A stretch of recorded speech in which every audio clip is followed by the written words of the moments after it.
Yo, hello, beautiful people. Welcome to another episode of Burgess&Son Podcast. I am Zay for life, and this is Burgess. We are Burgess&Son, like father and son. How you doing today? Man, great, man. We're broadcasting live from the fabulous Las Vegas, Nevada. Fabulous. Tax deduction. Fabulous Las Vegas. We are here in Vegas because your boy right here is turning 30 on Monday. We've been talking about it for the past episodes that I am getting closer in age, up there, and the time is here. We are in lovely, if you can see behind us, we're in lovely Las Vegas. For my first time, I know it's raining, but I had a blast so far. I know you love Vegas. Yeah, I do. Yeah. What's your favorite part about Vegas? Just the overall vibe. Just with everything being inbounds. You know what I'm saying? Yeah. Like just everything. I mean, I know you know about everything being inbounds from your the hangover type night you had last night. Yeah. it was pretty. We got pretty locked and loaded last night. I'm not gonna lie. First time in Vegas was nice. I got to see the Hell's Kitchen restaurant, Gordon Ramsay Hell's Kitchen restaurant.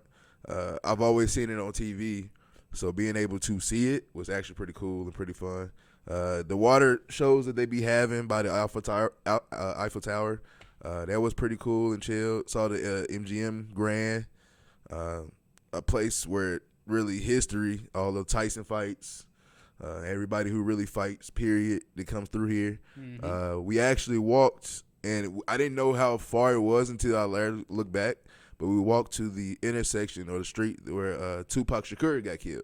Mm-hmm. And so, that was a fun, eventful, crazy night. Got picked up randomly, free ride. Okay. Ended up on the other side of the map, but we got here. We're here today, and we are live from Las Vegas, okay?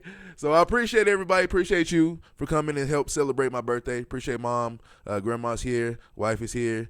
The kids are not here, but I got my homie Adrian here. Thank everybody who sent the birthday wishes already. My birthday is not till Monday, but thank you for all the birthday wishes already. Thank y'all for coming to celebrate with me. I am having a blast, I'm not going to lie. And we're able to film an episode in Vegas. It's kind of cool, okay? First time in Vegas personally, and first time in Nevada as a state as a whole. So it's cool. It kind of reminds me a little bit because of the mountains of Colorado a little bit. I didn't know it was mountains like that here. Yeah, so that's kind of cool that I learned that today, or really when I got here.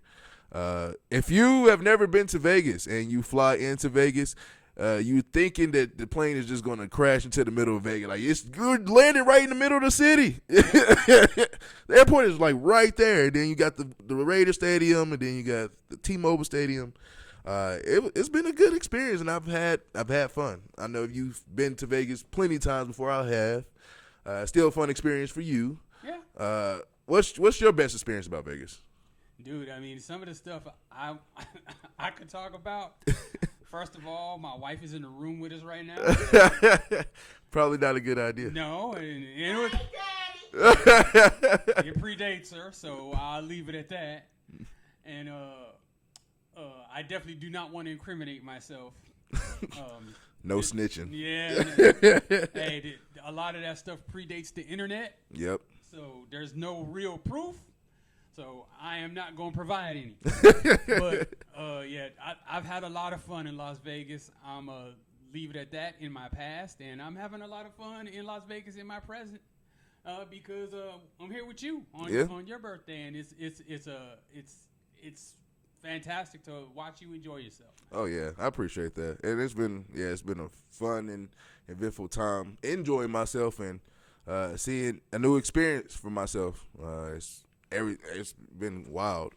Before we jump in heavily to this episode, we're going to talk, really our first topic, and we're going to talk about is we haven't done an episode in a couple of weeks. I even haven't done an episode in a couple of weeks for my personal podcast, but the thing that we kind of haven't talked about because we haven't filmed is the passing of Marshawn Kneeland, Cowboys defensive lineman. Passed away from suicide. No, I haven't really heard the full story. Now I know it's out there, and I just got to go read it. But the gist of it, what I've got from it, battling with mental health, just on Tuesday, Wednesday. I got the call. His family got the call that he was found, pronounced dead. I think it was a gunshot wound, if I'm not mistaken. Okay, and so the story came out. He was battling mental health. Man, it's a lot I can say about it. Rest in peace to him. Ooh, mental health is I'm big on mental health, and especially men's mental health, because a lot of what we're taught as being men and when we're growing up is like, don't cry, just whatever you're going through, you got to bottle up, for the next person.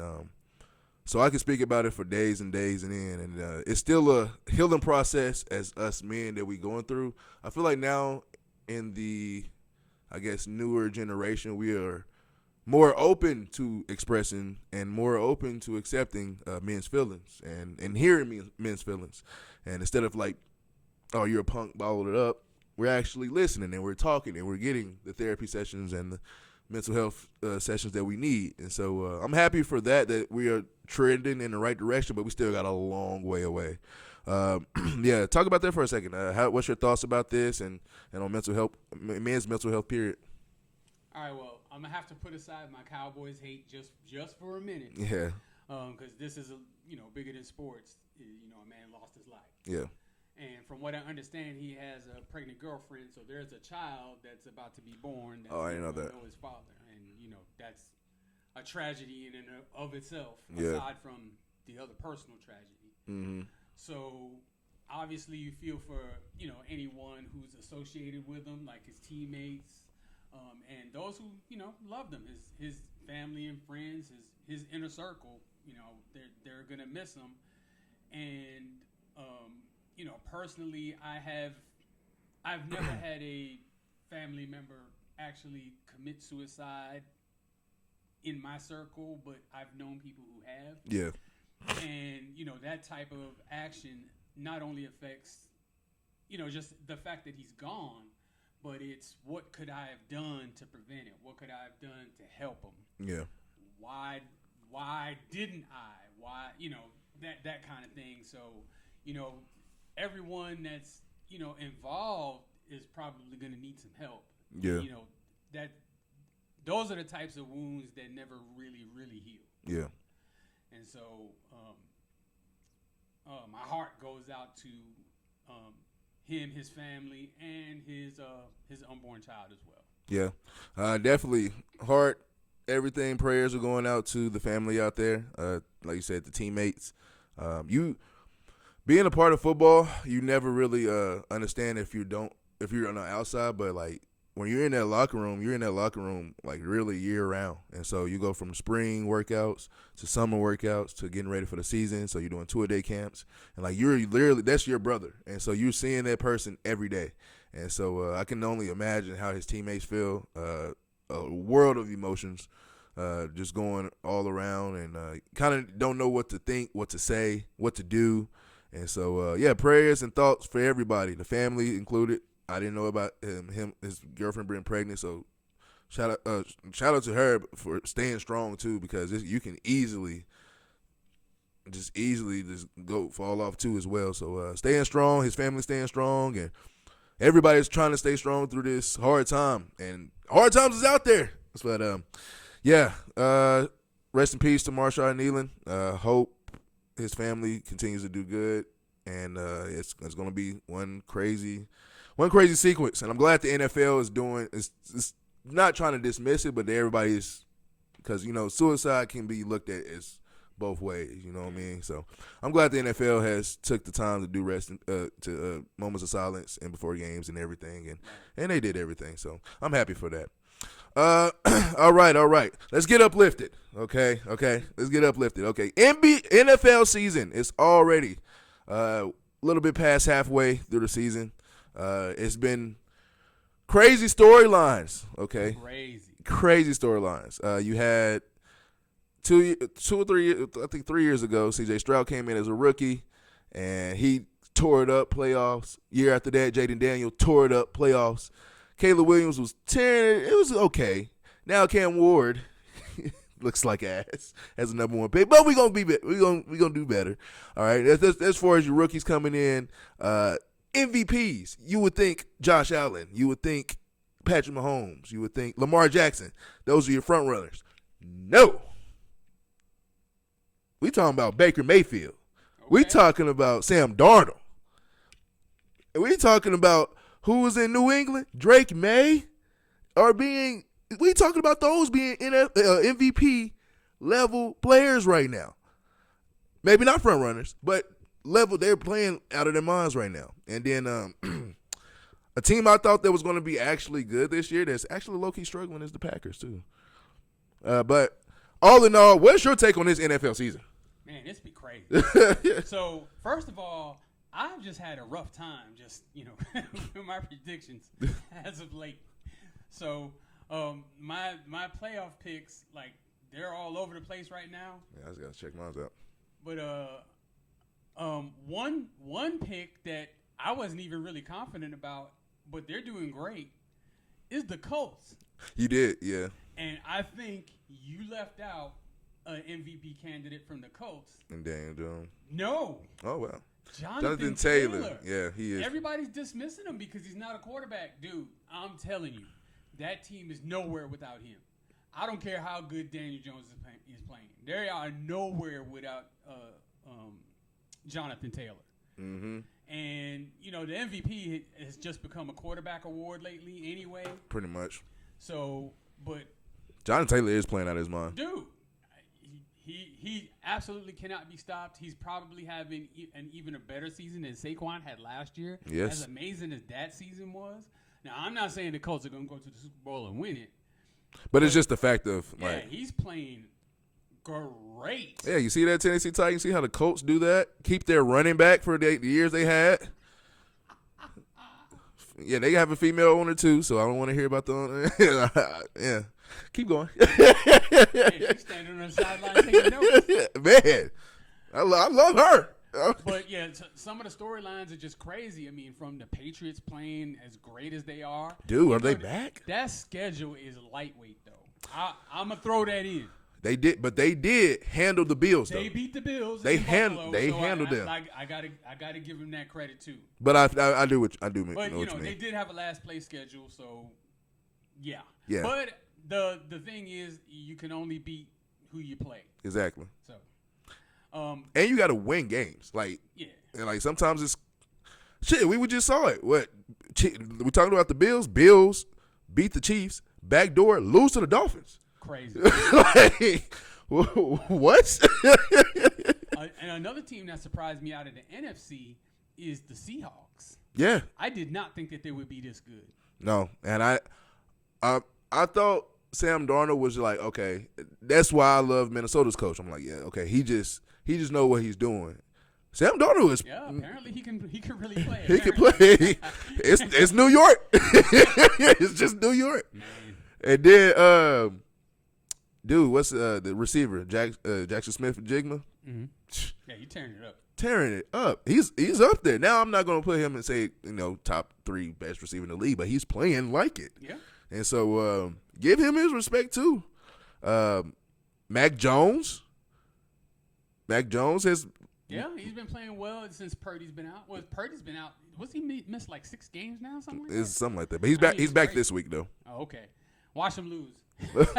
Then they're gonna be screaming for Mac Jones. But you gotta play him. You're paying him $55 million a year. Yeah, you definitely not gonna play him.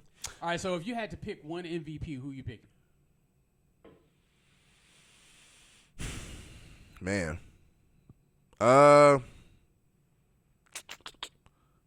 Right now I'm still going. I'm gonna still stand on business when I say I got Baker Mayfield. If I had to pick right now, each game I've watched the Tampa Bay Buccaneers play, if it comes down to a last second, they need a touchdown, Baker has answered. Now it's been like maybe two of the 3 games that they lost that he still was knocking on the door about to answer the call, and then it's just line down like something happens, and it's something that was out of his control. Well, okay, I think one time he did throw a crazy pick at the end. But the other ones is like his defense just didn't stop, or receiver dropped the ball, or somebody fumbled after they catch. It was something that was crazy. And so, but dude, Baker Mayfield, in my opinion, has been playing lights out. MVP, far-fetched, but for halfway through the season, all right, well, I give it to him. Season MVP, stand on it. Stand on it. Because I'm going to stand on Jonathan Taylor as the midseason MVP. Yep. I think he's the most valuable player in the league. That's the most valuable. If you take him off of the Colts, they're trash. Yes. I'm telling you they are. Yeah. Daniel Jones is getting the opportunities he's getting because teams are scared to death of Jonathan Taylor. And even though they're scared to death of Jonathan Taylor and loading up to stop Jonathan Taylor, they can't stop Jonathan Taylor. They can't stop him. And they can't keep him out of the end zone. What's he got, like 12 touchdowns? I was saying, it's ridiculous. Like, just and I love his little celebration when he's like doing like this. It be lit. I ain't gonna lie. So who you got for rookie of the year so far? Rookie of the year, I would say the MVP, who I think the MVP is, his teammate, that receiver out of Ohio State, Eduka. Enigma? Yeah, no, not Enigma. Eduka or it's So what you it's, can't even pronounce the name? yeah, it's one of those weird names. But dude, he is playing. He's balling out. He is balling out. Like before he got hurt, he was like scoring a touchdown like each game for a minute, and like he was really comparing him to a lot of more receivers like for his rookie season. But yeah, in my opinion, I thought coming into the season, I'm not gonna lie, I thought like Travis Hunter or Abdul Carter was gonna be kind of the one standing out, but that receiver out of Tampa Bay is balling. Who you got? I thought it was going to be Ashton Genty. So I was screaming before the season that not only did I think he would win Rookie of the Year, I thought he'd win the Russian title. Yeah. So, again, another one of my picks gone just horribly, horribly wrong. Hey, we're in his city. Yep, and we are here in this city. However, I actually think it's kind of been a weak rookie class, to be honest, where nobody's really, really stood out. And so, because of that, I got to give it to Jackson Dart. Okay. At this point. Now, there's still a lot more season to play, and he's currently injured, but I would give it to Jackson Dart at this point. He's proven he can play. Yes. He is, without question, looking like the best quarterback in the draft, Cam Ward. Yep. And he's given the Giants hope, and we'll get more into the Giants a little bit later. But I don't see how you could almost make it a combo award, Jackson Dart and Cam Scatterboo. Mm-hmm. But I'll go ahead and give it to Dart. Yeah, give it to Dart. Okay. What you think about Defensive Player of the Year? For the first time in about 3 years, I did not pick Micah Parsons to be the Defensive Player of the Year, but I think he should be now. You think so? Right now, I give it to him. Okay. He's made a real big impact on that Green Bay defense. Yeah, they've been wildly inconsistent. Wildly. And they did just lose that game to Philly, but keep in mind, they only gave up 10 points in that game. Yeah, and it's Philly, defending champions. He was all over the field, all in the backfield. He's made a superstar out of Rashawn Gary because of the attention that he garners. So I'm going to go ahead and give it to Micah Parsons. Micah Parsons? Okay. It's you already know who I said at the beginning, who I thought the Defensive Player of the Year. And he is not. And you know what? He's doing good. It's just our team sucks. Our team is trash. 1-8 removes you from any consideration for any award ever, except for the worst of something. I mean, I've seen worse teams that still have a player to make All Pro, but it sucks. Okay, so we gonna skip past that. What I'm gonna say is, I think who was going to be my comeback player of the year. I think he came back like never before, and that's Aiden Hutchinson. Aiden Hutchinson has been tearing it. He's been shredding it. Every time I watch the Lions play, like he's in the backfield, and so great player. Great, and I think I really think for the Lions, that's the team that I literally say like they're ready and they're hungry. Another inconsistent team. See, all of these teams that we just thought was going to be world beaters, like they give you a head scratching loss every once in a while. Like Green Bay lost to freaking Carolina and Cleveland. and tied the Cowboys, and then like beat Detroit.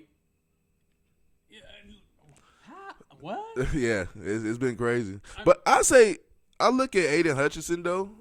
Hey, Aiden Hutchinson and Panay Sewell are like, I feel like those are the two dogs of the team. Those are the guys that make everything kind of work. Both, which you need that offensively and defensively. It starts up front, and so for you to have two captains really that are up front dominating, I think that's going to help him in the long run. Now, another team I would say that I thought was going to be godly in the Super Bowl ain't doing shit right now, but they're on the way. Baltimore. Okay. What happened to Baltimore, dog? Lamar got hurt. Lamar did get hurt, and it was bad. And so they're on pace now to, like, if they can get a good winning streak going. That's the good thing about November and December football.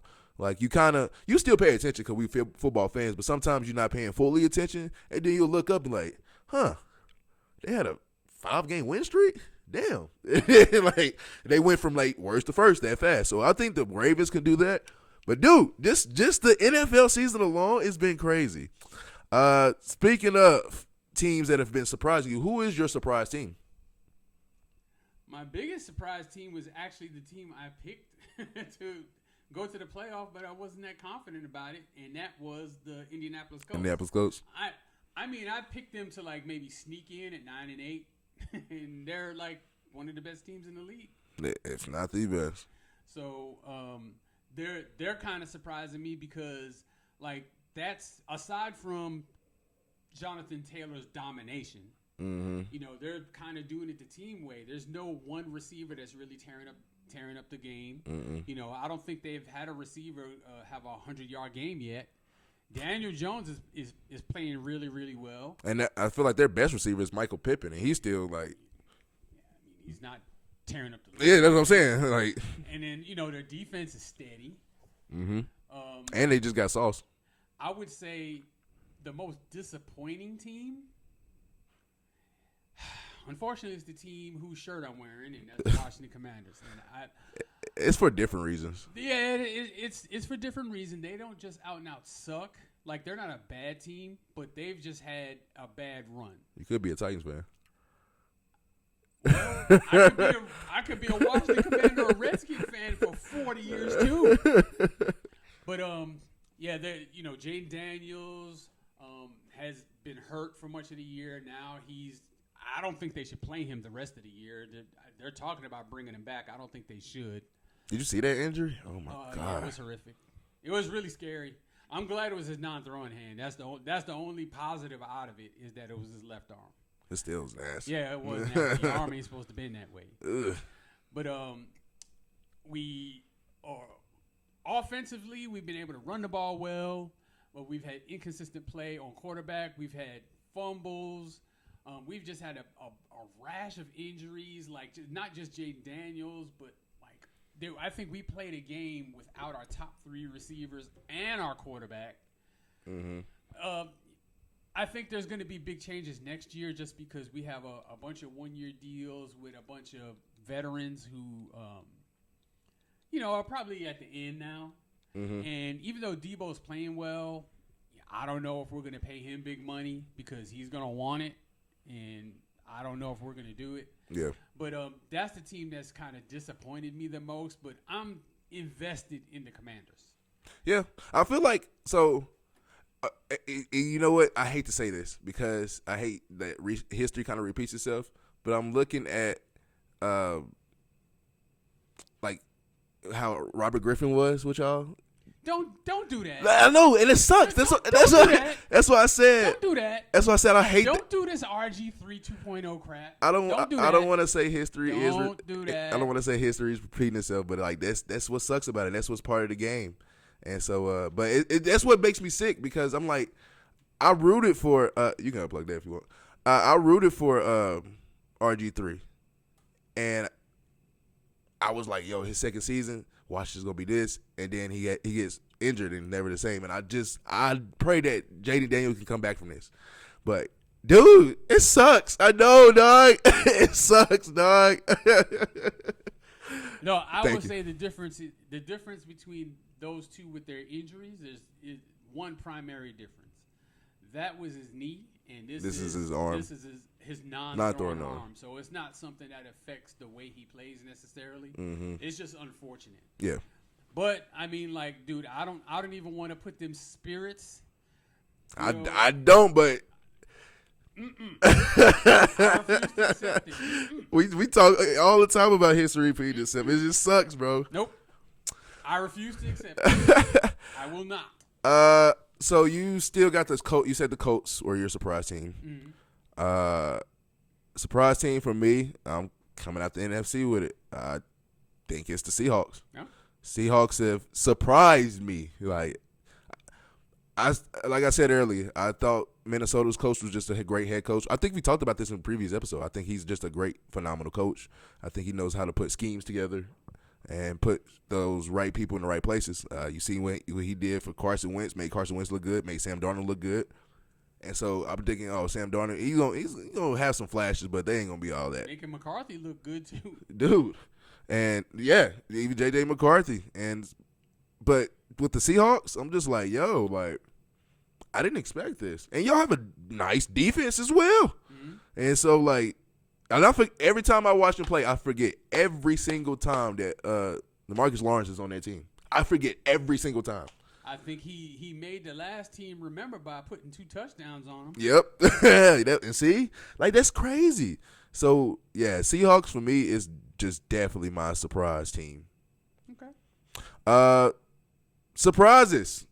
It's no surprise to me because I've been talking about this for weeks. I've wanted this to happen. Going back to that one team in New York that's not green, that's blue. New York Giants fired head coach Brian Daboll about, a week or two ago? Was it last week? No, it was just this week. It was this week? Okay. Damn, see?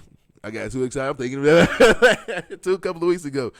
I hate to sound like I'm excited or something, but it's just I just never thought he was a good head coach. And I thought it was long overdue. I said in order for him to get fired, they needed to lose games. And they were losing the craziest games, though. It was some games I was like, okay, they shouldn't have lost that game. That Bears game, they should have won. The Bears game? The Broncos game? The Broncos is even worse. The Bears one is what he got fired after that one. Yeah, and so I feel okay. I don't feel for him, but I just it was just long overdue. He should never even been starting your season. Like you said a minute ago, Jackson Dart is the real deal. So you need somebody to help complement that.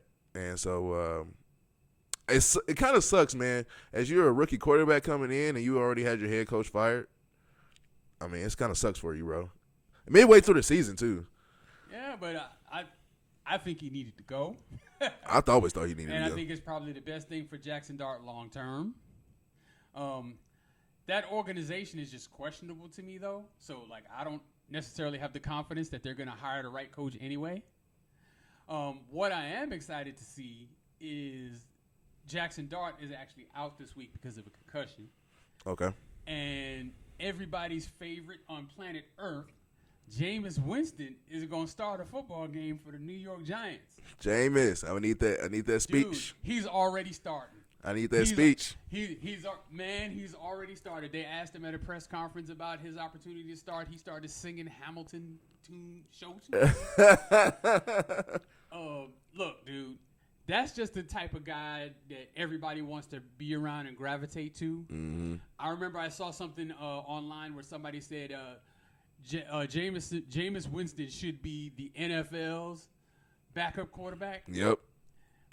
He just steps in no matter who gets hurt. No matter who gets hurt, she just flies in that week. We know that's not plausible, but I know exactly what that person meant. Yeah, exactly. And I'm all in for it.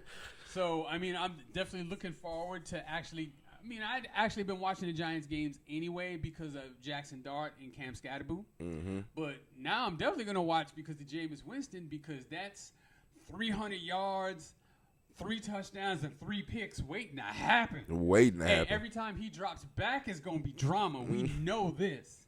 Mm-hmm. And he's just one of my favorite people to watch. Speaking of drama, I'm sorry, but South Carolina, how the fuck y'all lose?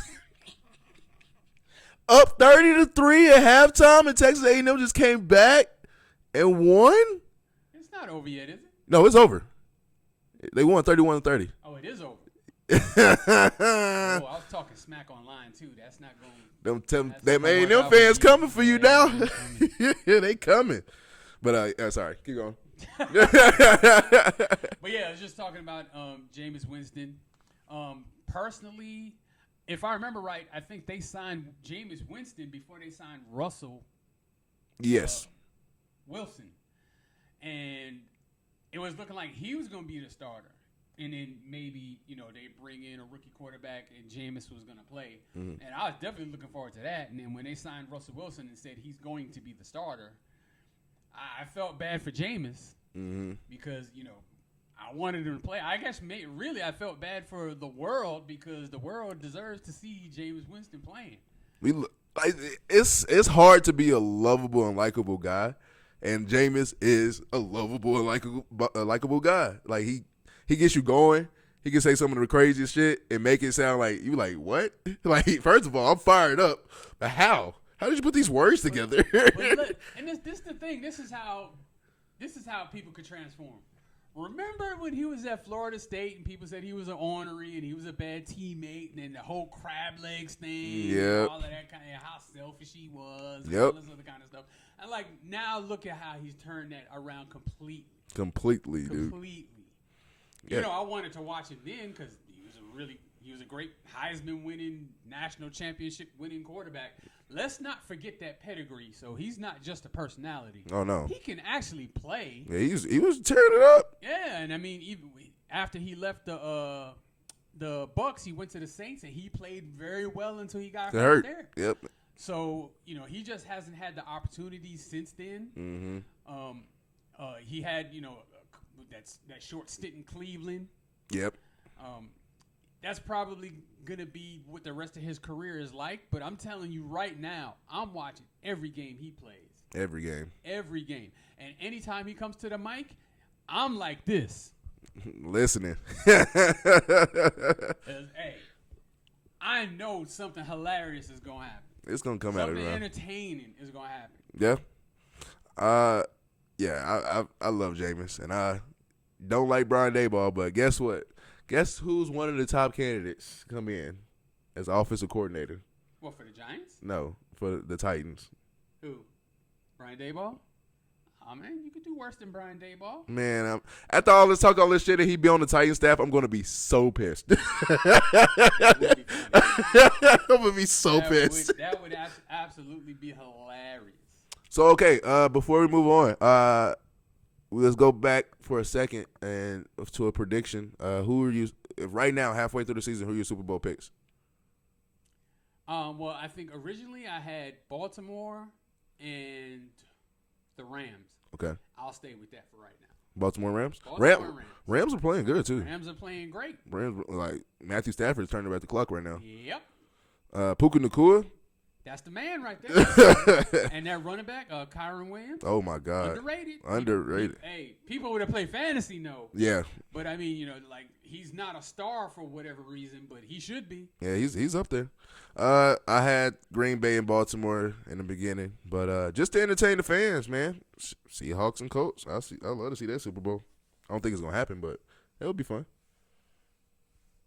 I don't see it happening. It's not. But that'd be fun, just to entertain the fans. But I mean, hey, we could be wrong. Yeah. All right, y'all already know what time it is. Time for the best segment in the world, soon to be known to the world's best segment in the world. Way Back Wonders. Way Back Wonders, if you are new here, is where the OG tells the young buck stories about past athletes that I'd never heard about, or maybe I was too young to understand. But now, we got couple more days, so your boy's dirty 30. I understand now. So who is our Way Back Wonder for today? All right, today's Way Back Wonder is the great Eric Dickerson. Okay. Former NFL running back. Mr. Goggles. Primarily with the L.A. Rams, yes. Mr. Goggles, Mr. Jerry Curl. Yeah. He was leaving that shit was dripping. Yeah, he was dripping behind him, boy. They couldn't catch his tall ass. Yeah, I'm telling you, he's 6'3", 225, 230. So Okay, so this is what trips me out about Eric Dickerson. Eric Dickerson. It's like when I hear stories about him, I'm like, yo, and I watch him, like, oh, he's good, fast, this and that. But then when people are like, yeah, he's like Derrick Henry, I'm like, no, Derrick Henry's like 6'3", 6'4". What are you talking about? Like, Eric Dickerson is 6'3". I'm like, what? He wasn't like what? Derrick Henry's what? Like 250 or something. Yeah. Yeah, I mean he was 225, 230, but that's the big ass. Huge. Yeah, that's a big ass 230. And fast. And one of the unique things about Eric Dickerson was he had this upright running style. So I know you've heard for years, run behind your pads, run behind your pads, run behind your pads. If you saw him running straight up, it was a problem because he's turned the Jets on. Yep. And if he gets to the second level, man, it's trouble. It's over. You're not going to catch him. Mm-hmm. So he came into the league as a rookie, set the all-time rookie rushing record, which still stands. Wow. Over 1,800 yards his rookie season. Damn. With a trash quarterback. Seriously. Where they knew where the whole offense was him. Dude, almost rushing for 2,000 yards your rookie season? Well, he followed that up his second year by rushing for 2,100 yards. Oh, my God.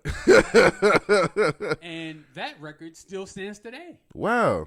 So, Saquon kind of threatened it a little, sort of. Sort of. He could have broke it if he'd have played that 17th game, but it would have been the 17th game. Yeah.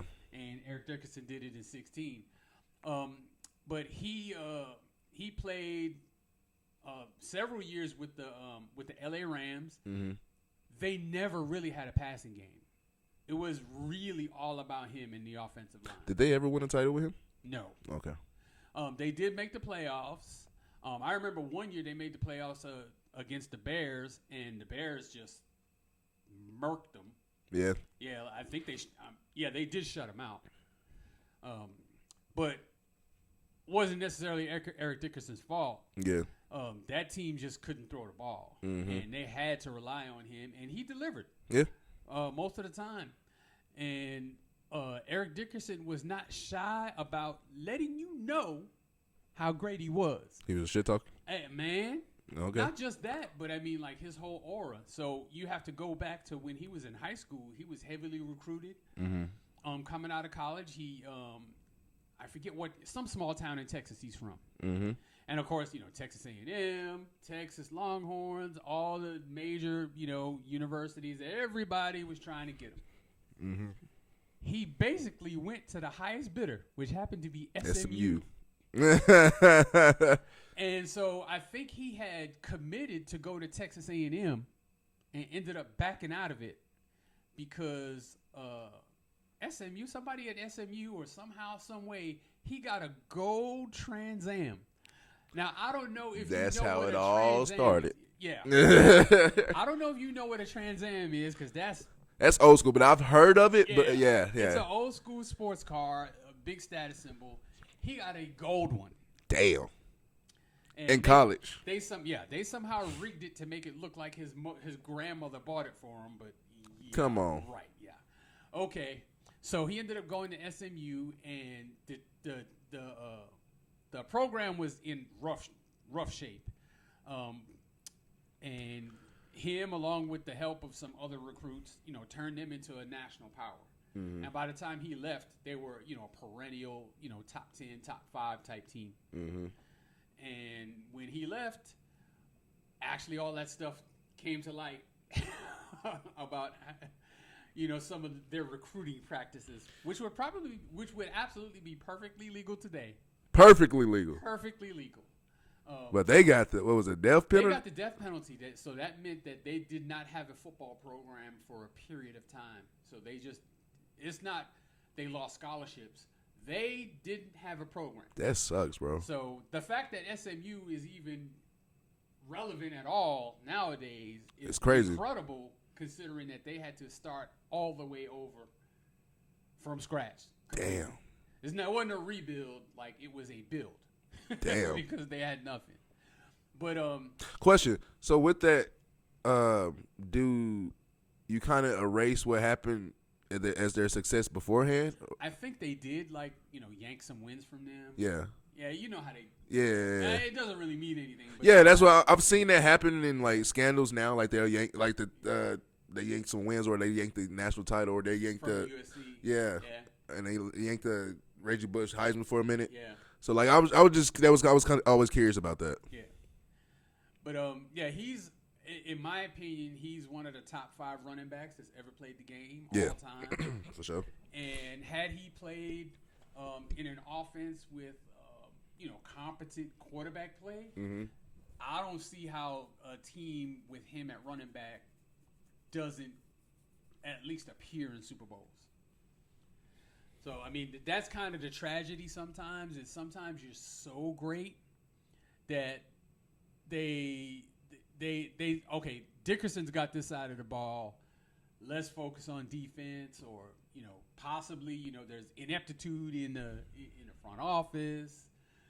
Of course, we're talking about a time when there wasn't as much money in the game, so maybe we've got someone that's going to draw people to the game. We don't really need to do anything else. I don't know exactly why they couldn't formulate a real team around Eric Dickerson, but I think he gets forgotten.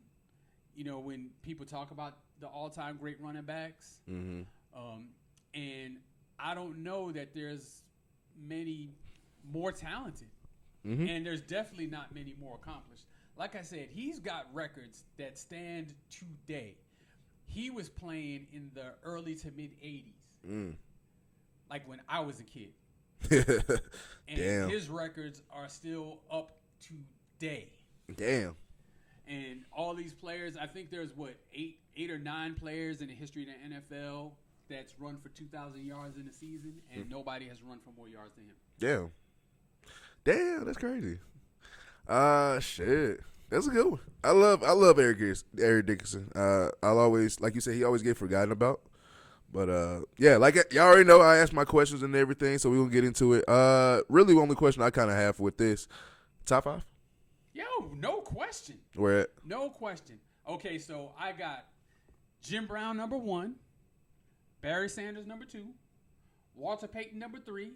Now, on any given day, I could flip Barry Sanders and Walter Payton. Okay. Just depending on how I'm feeling that day. Yeah. Okay. I got Eric Dickerson number 4, and I got Emmitt Smith number 5. That's my top 5. Okay. That's a good one. That's a great one. Yeah. But yeah, top 5 for sure. No question about him being top 5. Do you think that I know you're just talking about it. It's unfortunate because it's like you can't get blessed with the quarterback or maybe even the schemes for you to actually get to over the hump and get there. But do you think if he would have at least had a decent quarterback, you're talking about him going to the Super Bowl? He had okay quarterbacks. If he would have had Mm-hmm. Pro Bowl level quarterbacks, then yes. And he did have good offensive lines. Who was playing back in the day where he was like? I think Jim Everett, one of his quarterbacks, he was kind of okay. That name sound familiar. Yeah, I mean, like I said, these names will they'll. Ain't he like an analyst somewhere or something? I don't think so. I've heard that name before. Yeah, but it's that level type of guy. Like you maybe if you say a name like, oh, I kind of remember him. Yeah. Okay. But, I mean, it's not anybody of note. Okay. In history, I think for him the best player he had playing in front of him was Jackie Slater, who's a Hall of Fame offensive tackle who played for 20 years in the NFL. God bless. That's offensive tackle? Left tackle at that. Oh my God. Yes. 20 years? 20 years. Jesus. And probably could have played another year or two when he retired. That's nasty. Yeah, so when Eric Dickerson left the Rams, I think it was a contract dispute and also a dispute with, the coach and front office in general. Mm-hmm. Aside from just the contract, I think there was scheme issues and that kind of thing too. He ended up getting traded to the Colts, and he did great with the Colts. And he was kind of sort of running backs don't have very long careers, so he was towards the end of his prime.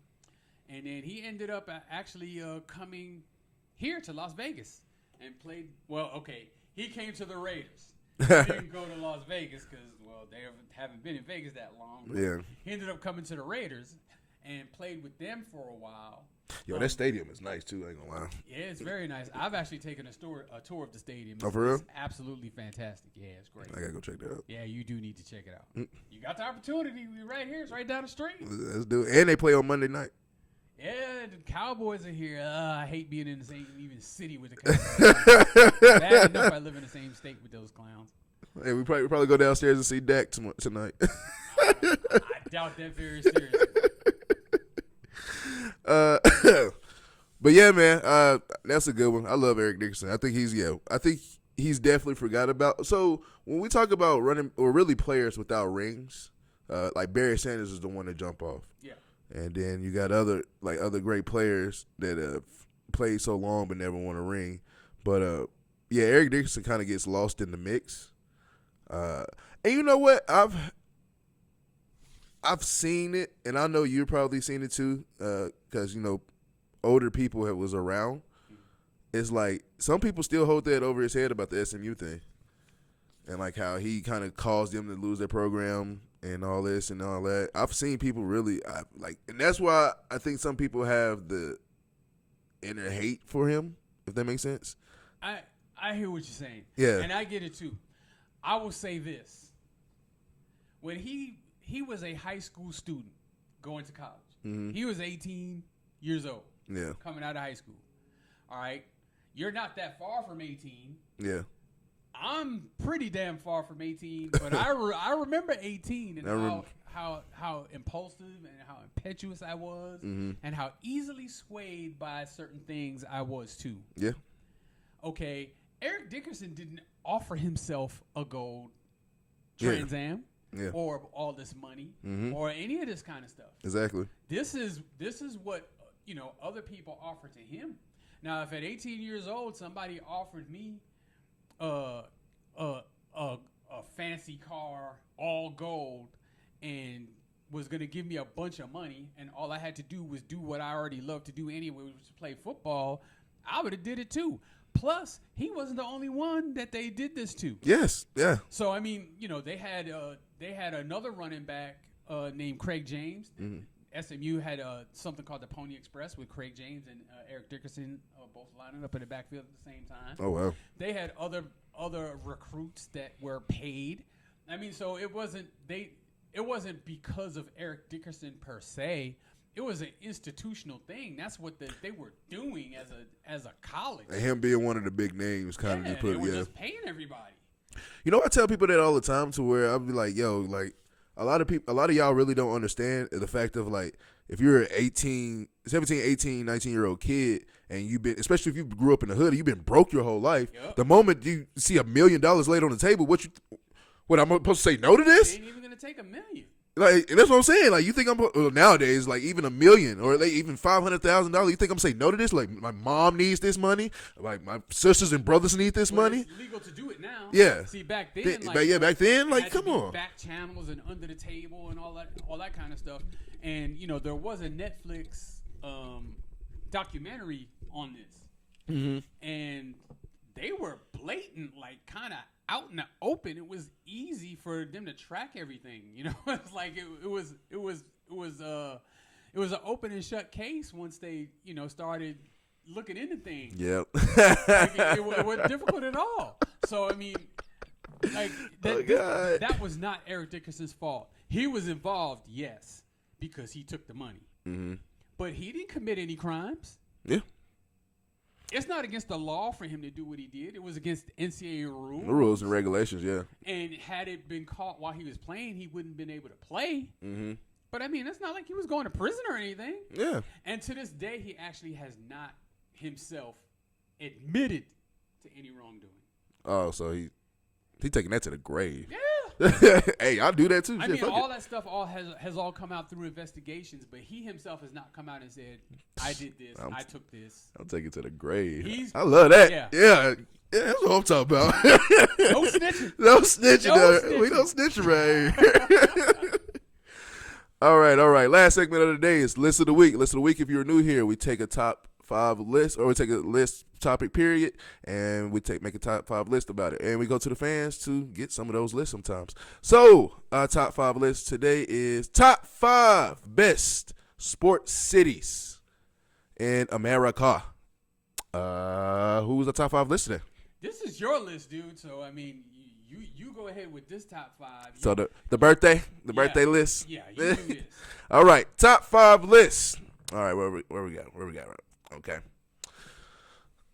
Top 5 best sports cities, in my opinion, of America today.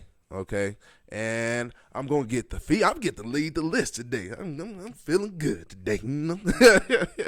All right, number 5. At number 5, I got the lovely city of Boston.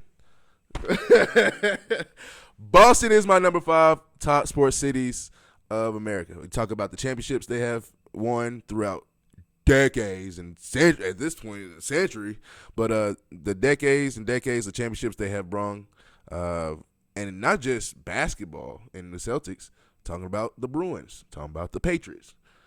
Everybody has won titles. Red Sox. Titles on top of titles on top of titles in Boston. Besides it being cold, Boston is probably one of the best sports cities ever. Talk about, like I just said, talk about championships that they've brought to the city, the revenue that they bring to the city. When you talk about top market teams, you think about hot teams, L.A., Miami, Orlando. But Boston is in there. They sneak in there for a top market team. They're a top market team. How? A top market city. How? If this wasn't your birthday, I'd have my hands wrapped around your neck and squeezing with all my might. But it's my birthday, so love the birthday list. Boston is number 5, okay? So let's get off of Boston, okay? Number 4 best sports city in America. I'm going to go with the lovely Miami, a.k.a. Me. Welcome to Miami. I'm going to Miami. Talking about the Heat, talking about the Dolphins, talking about everybody. Even though the Dolphins, they don't be appealing now, but Dolphins being the only undefeated team ever in the NFL. Talking about the Miami Heat when they came to the league in 95, right? Early 90s. Yeah, okay. Right. Okay, so we're talking about Alonzo Mourning coming in. You got Shaq, D. Wade, LeBron that came through there. These players, Jimmy Butler that came through there, and they went to won finals. Talking about the Miami or the Florida the hockey team. I can't think of their names. Panthers. Thank you. Winning championships. Dude, Miami is a city to where not only is it hot and you right beside the water, beautiful city, and you have everything there. Miami Hurricanes. It's just they win they win. They win. They go out and they win and they perform. You definitely, especially those, you saw the documentaries about the U. You saw how the U was getting treated better than the Dolphins players at one point in time.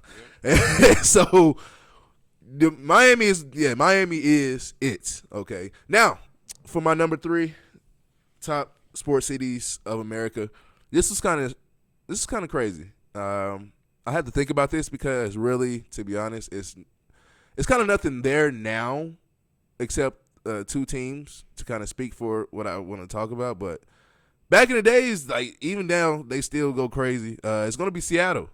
Talking about the Seattle Seahawks, and the Storm are still in Seattle right now. But remember when they had the Supersonics? Supersonics was a movement. I love a Supersonics jersey. I'll give me an old school jersey any day. Gary Payton, Sean Kemp. Yeah, them green and yellow jerseys, they was it. They was it. And you know what? I even found a old Supersonics Kevin Durant jersey. Yeah. Forgot. Yeah. Played a year there. Yep, he did. And even he talks about, he said, man, I love Seattle. I wish we would have stayed there. And so, Seattle is one of those cities to where, dude, it gets cold. Now, when it gets cold, it gets cold. But at the same time, it's beautiful. Always green, always raining. Isn't it kind of like Oregon? Because it's always raining, it's always green everywhere. It might get cold, but it's always green. It was always nice. It's lovely weather in Seattle. A couple of your stars, big time stars, are from Seattle. Seattle wins championships. You talk about Seattle Seahawks, Legion of Boom, fantastic. When it comes to, I guess, crowd pleasing and crowd noise, Kansas City Chiefs, we talk about their crowd, but dude, Seattle, Oh my God, their fans go crazy for them Seahawks. But yeah, Seattle is a city that kind of gets put behind now because really the Supersonics are not there. The Seahawks are good now, but they ever since the Legion of Boom era kind of ended, they kind of fell off a little bit. Get the Mariners. Thank you, Seattle Mariners. Thank you, dude. You can talk all day about Seattle. Seattle is a good city, perfect city. When you talk about just a sports city in general, but yeah, perfect city, perfect sports city. All in all, Seattle is my number 3. Number 2, we are going to go. What it'll be 3 hours away from here. One of your favorite cities. We're going to go to California and talk about L.A., Los Angeles. What is not in Los Angeles? Me. Dude, Lakers, now Clippers, Angels, Dodgers. Now we got the Rams back in L.A. Chargers are in L.A. now. Used to have the Raiders in L.A. I know I'm missing some. Kings. God, it's a lot. It's a lot. And let's USC, UCLA. Mm-hmm. And those top two colleges that are dead smack in the middle of LA. So, LA knows how to sell. LA, from the beginning of time, from what I can remember, always been sexy. And sex sells. And so, you see, I love the, have you seen Winning Time? Yeah, you see Jerry Buss talk about shit. Sex sells, and it's sexy. LA is sexy. It's hot. It's nice. Women everywhere. Things to do. Like you had literally one of the best athletes ever in Magic Johnson was the front runner of LA at one point. That's the perfect representation of LA. Magic. Like the perfect representation. Like it's nothing really bad you can say about LA. Even though I'm a Celtics fan, it's nothing bad you can say about LA. And then now LeBron's there. You had Kobe, all these greats that run through LA. And dude, oh my God. Me personally, never have I been to California except recently when I went to Long Beach.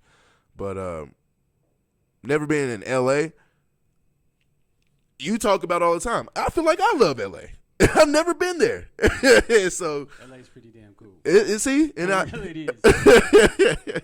So like I'm definitely gonna plan a trip to go to LA and visit there. But yeah, LA is one of those cities, so sports cities that they die hard too. So if you around LA, even when I was in Long Beach, I seen Dodgers gear, I seen Lakers gear. LA is big time.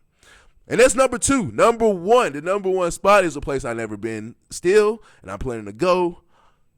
Your birthplace, well, technically. My birthplace is Bermuda, but yeah. Yeah, okay. Upbringing place. That's fair. We do that one. All right.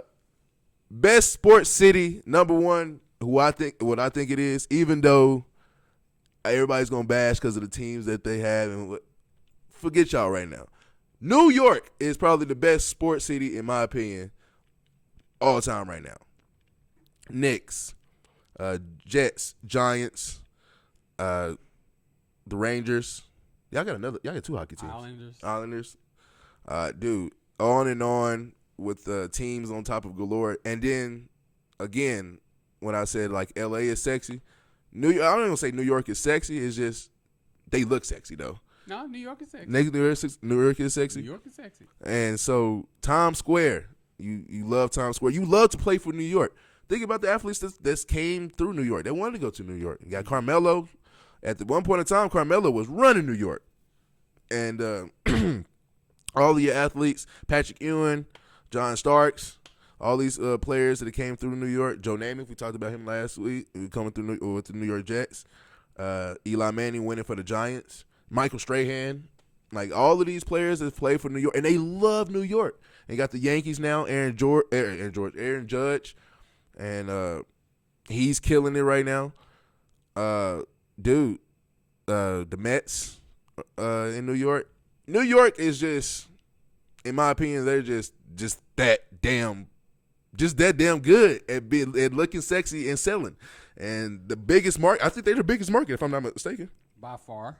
Yeah, so you can say what you want Knicks ain't this, or Giants ain't this, Jets ain't this, but it's people still want to come and play for New York. People want to go to New York. People travel from around the world to go to New York. So when people think of America from outside of here, I didn't notice this. I kind of talked to other people who are outside of the country, or from outside of the country. And it's like when they hear about America, they think New York or L.A. My 1 and 2, but it's crazy. But yeah, so New York sells all the time, and I want to go to New York so bad, and everybody loves New York. But yeah, that's my top 5 sports cities in America right now. Anybody that I miss that you would think of? Yeah, I think there's one glaring omission, Mm-hmm. and that's Chicago. Chicago? Yeah. Hey, look, them people about them Bears, about them Cubs, Them Bulls. Dude. Yeah, they go crazy. Hey, I'm telling you. So, and you know they're absolutely crazy about their sports there and their teams. Over a long period of time, I would say over the last 40 years, Mm-hmm. they've all won. They've all won a championship. The Bears have won. The Cubs have won. The White Sox have won. The Bulls have won. Mm-hmm. Blackhawks, I think they've won. Yeah, they won. So, yeah, I think I'd put Chicago in there over Seattle. No offense to Seattle. Mm-hmm. Miami, I don't know about including Miami on the list. Great city. Mm-hmm. Lots of fun to be in Miami, I will tell you. But sports town, Yeah. I would. There's a few other cities I'd put in ahead of them. So I'd put either Houston or Dallas in over Miami. I was about to say I was low key thinking Houston too. Houston is a good sports city as well. I would even put St. Louis in over Miami, and that's with them losing like the Rams, Mm-hmm. because there is nothing more loyal on this planet, Dude. than a St. Louis Cardinal fan. Dude. There just isn't. They will fight you. There just ain't. So. And I've been to a Rams game in St. Louis, and they go crazy. Yeah. So, but I think you got the rest of the list right. As much as I hate Boston, I would put them higher than 5. Mm-hmm. But New York is fair, but that's only because I would say over history. I would say lately, not so much. Yeah. Lately. That's why I say it's easy to talk shit like, whoa, the Giants, the Jets, nigga. Yeah. Lately, hot garbage. Okay, the Yankees, over the last 100 years, 27 World Series championships. Okay.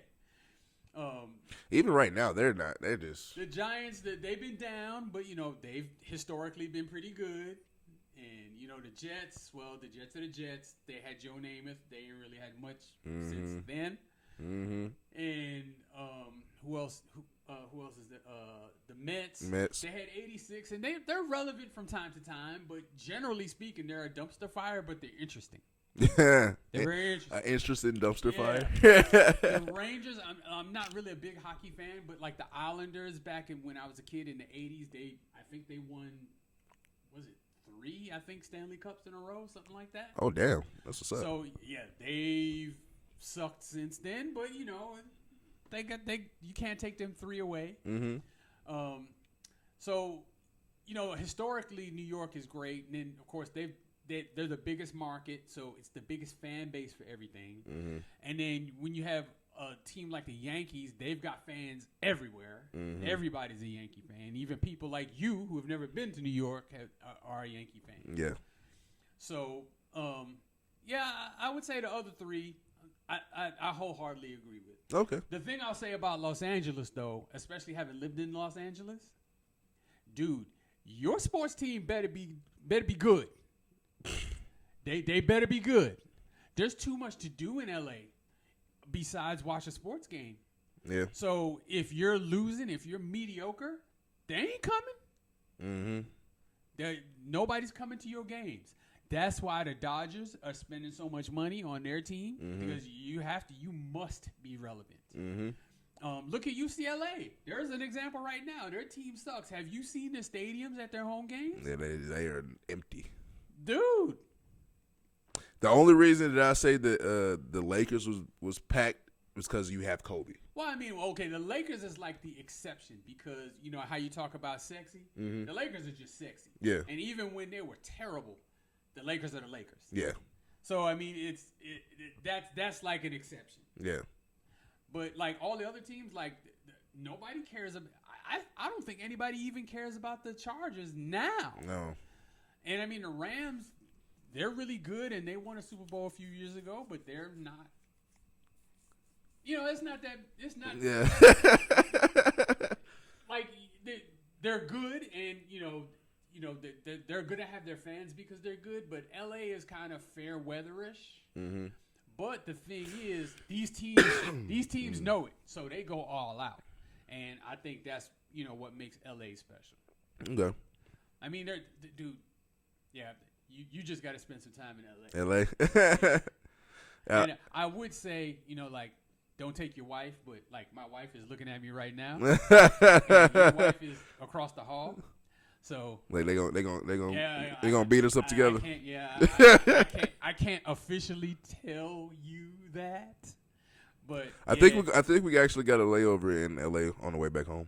Yeah, but I mean, you're not gonna have time to get out. No. But even the airport is kind of cool. Yeah, I was saying even just the fact that I can say I was in LA for a second. But yeah, I do want to travel to and see LA so bad. LA and Boston, and New York. Why would he cuss at me with Boston? Why would he do that? It's never a good day unless I talk about Boston. I hate them. Boston. Anyway, hey, thank you guys for joining us on another episode of Burgess&Son today.